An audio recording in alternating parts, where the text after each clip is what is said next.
Bismillah, ketemu lagi.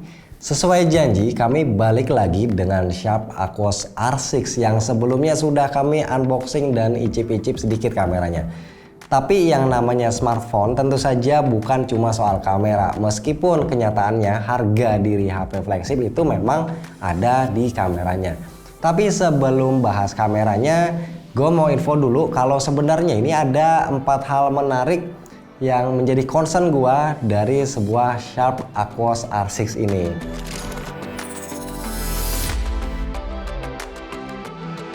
Nah, yang pertama adalah display. Aquos R6 memiliki display salah satu yang terbaik untuk kelasan flagship. Ini menggunakan panel yang melengkung ya, Pro Exo OLED, resolusinya 2K, refresh rate 240Hz, brightness 2000 nits. Ini jaminan bakal tetap nyaman dipandang di luar ruangan. Nah, di atas kertas memang terdengar sangat mewah dan meyakinkan. Tapi kenyataannya dalam penggunaan sehari-hari gue justru merasa ini kontras layarnya terlalu tinggi saat digunakan di dalam ruangan. Warnanya pun sangat pekat. Warna hitam jadi lebih mendominasi. Misalnya ketika mau lihat foto, gue merasa hasil foto jadi lebih kelihatan agak gelap. Karena setelah fotonya dikirim ke handphone lain, ternyata fotonya tidak segelap yang gue lihat di layar Aquos R6. Satu lagi yang membuat layar Aquos R6 terasa kurang serak adalah bezel bawah yang masih cukup tebal ya. Yang mana untuk smartphone sekelas flagship ini harusnya bisa dibuat lebih tipis lagi dari yang ini. Kemudian soal haptic vibrate ini jatuhnya memang ke selera personal, karena mungkin ada sebagian dari kita yang tidak terlalu peduli kualitas getaran di smartphone. Tapi memang cukup disayangkan vibrate smartphone ini masih ada di bawah flagship lainnya. Malah kadang ya rasanya tuh terasa agak-agak sember ya vibrate-nya. Nah, yang ketiga adalah speaker. Ya, untuk sebuah smartphone flagship, speaker stereo menjadi syarat wajib. Kenapa? Karena HP mid-range zaman sekarang aja ini udah pada punya dual speaker dan bagus-bagus kualitasnya. Nah, untungnya speaker yang tersemat pada Aquos R6 sudah dual speaker dengan kualitas yang sangat oke. Jadi aman, nggak ada komplain.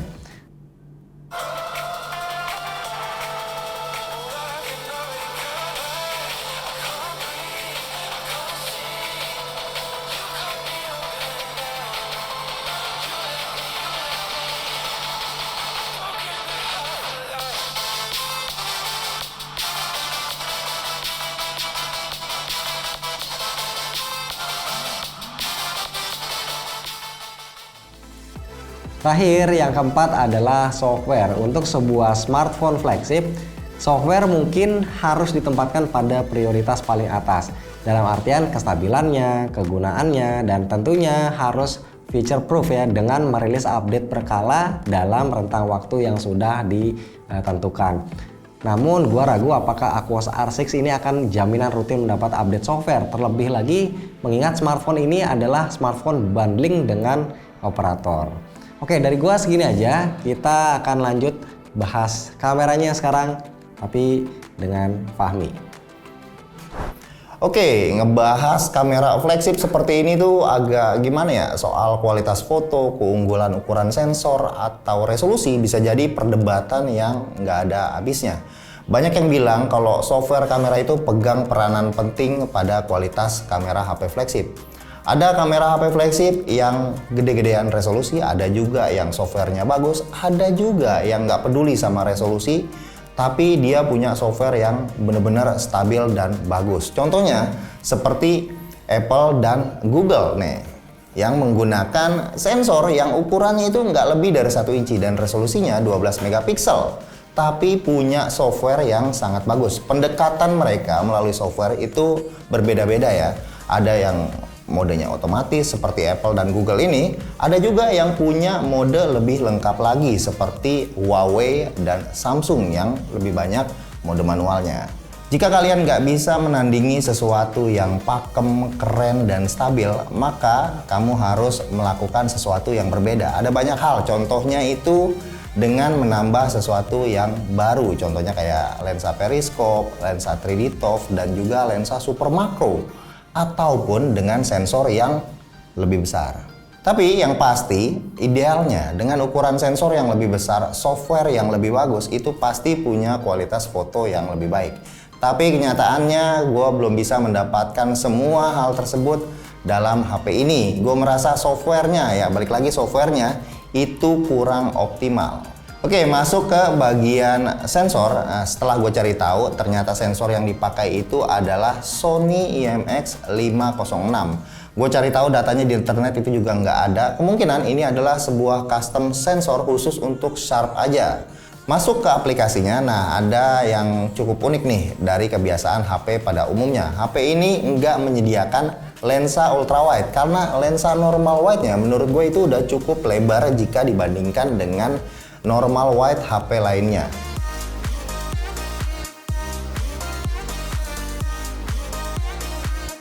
Settingan rasio pada HP ini juga beda. Kalau di HP lain standarnya itu 4:3. HP ini pakai 3:2. Itu kalau dilihat-lihat seperti mirrorless pada umumnya ya. Rasio 3:2 itu ibaratnya full resolusi yang mereka punya dengan 20,2 megapiksel. Sementara 4:3-nya kalau kita setting ke situ itu jadi 17 megapiksel.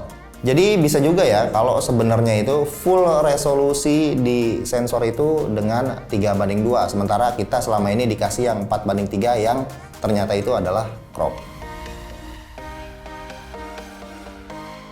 Untuk memotret secara mode auto, HP ini bisa memberikan beberapa pilihan foto dalam sekali cekrek. Contohnya seperti ini. Ada hasil yang normal original sesuai dengan apa yang kalian lihat di viewfinder. Ada juga versi yang udah kena crop. Kalian bisa mengenali nama filenya, ada urutan angka di dalam nama filenya.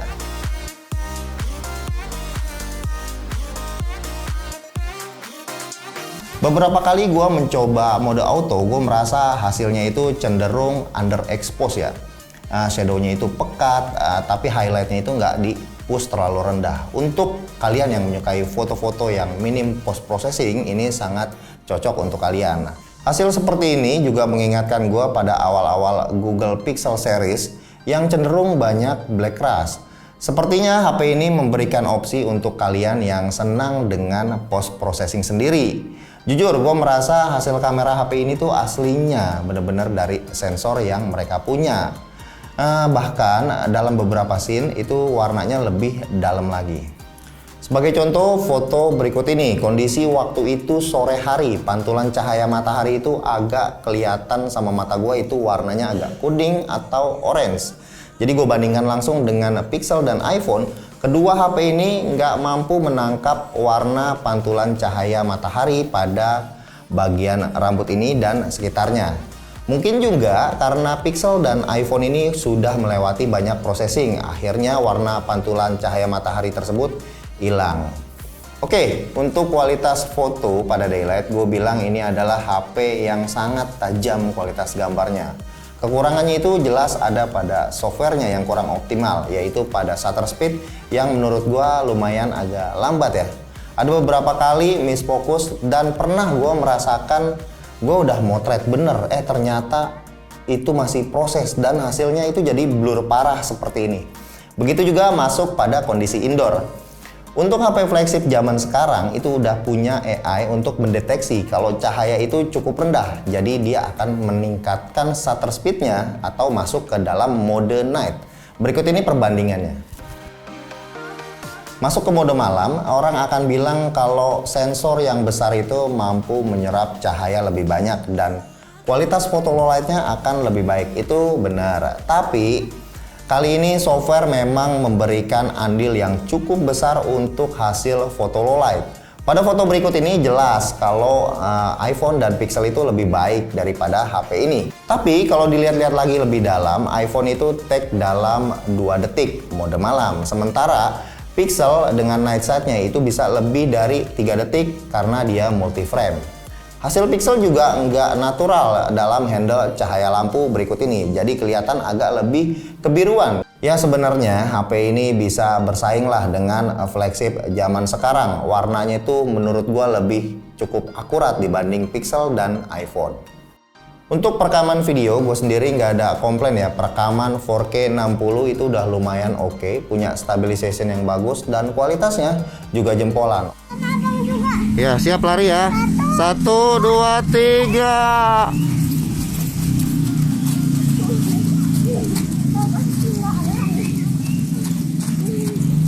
Ya, tinggal sama abang.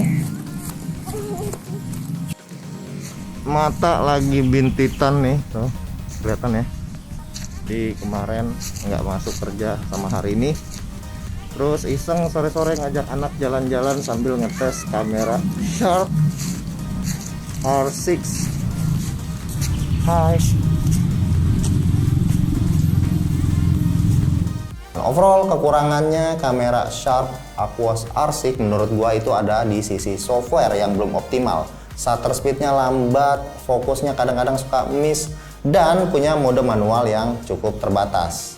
Oke, sekali lagi sensor yang besar bukan jaminan kalau penggunaan atau experience kamera jadi lebih baik lagi. Tapi sensor yang besar juga bisa memberikan detail dan dynamic range yang cukup luas. Ya, sekarang balik lagi ke Romi untuk closing statement. Oke, menurut gua dengan embel-embel Leica dan sensor berukuran besar masih belum menjamin bisa menghasilkan foto yang selalu bagus. Karena hardware yang bagus juga harus diimbangi dengan software yang bagus pula. Sementara Aquos R6 ini memiliki keterbatasan pada software kameranya sehingga kemampuan memotretnya tidak selalu lebih unggul jika dibanding smartphone lain. Meskipun secara overall kami puas dengan kemampuannya, tapi kami kurang nyaman untuk menggunakannya dengan memotret ya. Dua penyebab utamanya adalah shutter lag yang kurang gesit dan kamera yang tidak bisa digunakan sama sekali ketika smartphone sedang kepanasan atau overheat. So, untuk saat ini kesimpulannya kami belum tertarik untuk menggunakannya sebagai daily driver. Ini Lex, lu aja yang pakai nih. Nih, pakai nih.